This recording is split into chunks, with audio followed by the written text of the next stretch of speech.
Turi ku munsi wa gatandatu igenekerezo rya 24 Kigarama umwaka w'ibihumbi 2022 aho televiziyo Musiri Champion TV yaramutse igendera urushengero rw'igikorwa c'ivyibyizigiro kw'isi ruri ibubanza komine Mpanda zone Musenyi aho bari baramutse babatiza abakristo bashasha.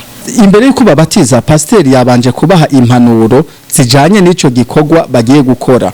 Yesu ashimwe cyane, ukore uzi yuko uzohembwa n'Imana. Yesu ashimwe cyane, ubatizwe uzi ko utanguye urugendo rudasanzwe n'urugendo Yesu Yohana yatangije ari mu bugaragwa. Yesu ashimwe cyane, atangura kubatiza abantu no kwihanisha abantu. Mbega wewe ko wabatijwe, mbega warihanye cyangwa kuje kubatizwa, mbega wewe wihanye? Yesu ashimwe cyane, wihanye ivyaha vyawe. Yesu ashimwe cyane, haleluya. Turi kuri Yorodani. Yesu ashimwe cyane, ngaba baje kubatizwa kuri Yorodani. Yesu ashimwe cyane, haleluya.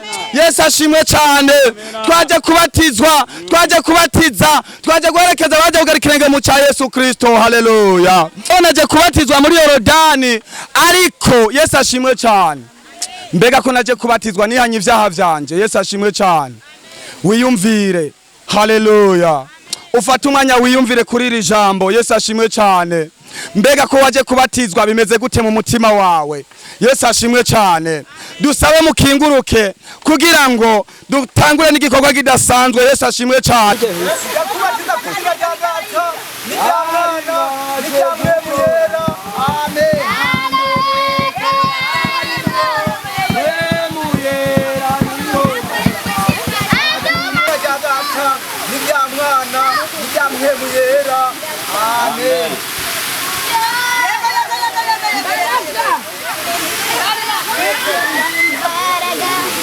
Inyuma y'umubatizo nk'uko bisanzwe bigirwa muri urwo rushengero, hakurikiye igikorwa cyo gutera igikumu. Aho naho abakristo bashasha bakaba biyemeje kugendera ubukristo bahejeje kuronka. Inyigisho nyamukuru y'uwo munsi ikaba yashikirijwe na Évêque Dr André Ntamavukiro, akaba ari nawe arongoye urwo rushengero ku rwego rw'igihugu. Yishimikije Bibiliya, akaba yerekanye ko umuzo wa Yesu Kristo kw'isi wari waravuzwe imyaka 700 imbere ya Yesu Kristo. Reka turabe ijambo ry'Imana tudatevye, dusanga hari mu gitabo ca Yesaya igice c'icenda umurongo wa 6 turageza kuri uriya murongo w'indwi ni 20 gusa tuza gusomaho, hanyuma turabandanya n'ibikurikira. Kuko umwana tuvukiye duhawe umwana w'umuhungu, ubutware buzoba ku bitugu vyiwe, azokwitwa igitangaza, umujanama, Imana y'ubushobozi, data wa twese, ahoraho, umukama w'amahoro. Ukugwira k'ubutware bwiwe n'amahoro ntibizogira iherezo ku ngoma ya Dawidi no ku bwami bwiwe, bibukomeze bibushikirize gushika imanza zibereye n'ukugororoka uhereye none ugashitsa ibihe byose. Umwete w'Uhoraho nyene ingabo uzoshitsa ivyo, Imana yacu ihabwa icubahiro. Uyu Yesaya igihe yavugishwa ivyo kuza ku mwami wacu Yesu Kristo, ni ukuvuga ngo ufashe iki gihe ugashitsa n'igihe yaza, ni ukuvuga ngo igihe isezerano rishasha ryatangura, abahinga batubwiye ko ngo haciye imyaka 700 yaravugishijwe ko uyu Mesiya azoza ataraza. Abantu benshi uyu munsi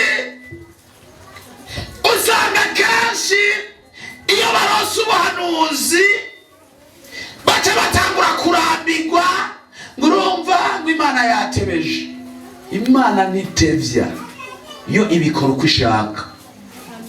Nagira ndakurameshe wowe ufite icyo wavuganye n'umwami Imana, nurindire wihanganye kuko igihe cawe kizoshika. Amen. Esaya uwavugishwa n'Imana nukuvuga ngo ari mu bo twita abahanuzi bakuru kubaciye ku ishure rya teoloji. N'umuhanuzi mukuru uyu mugabo Yesaya ari mu bahanuzi bakuru, aravugishwa. Amaze kuvugishwa bifata imyaka 100 bitarashika. Mugabo kubera ko ari Uhoraho yari yavuganye, yari yavugiye mu mukozi wiwe Yesaya, ivy'Imana yamukoresheje vyarashitse. Amen.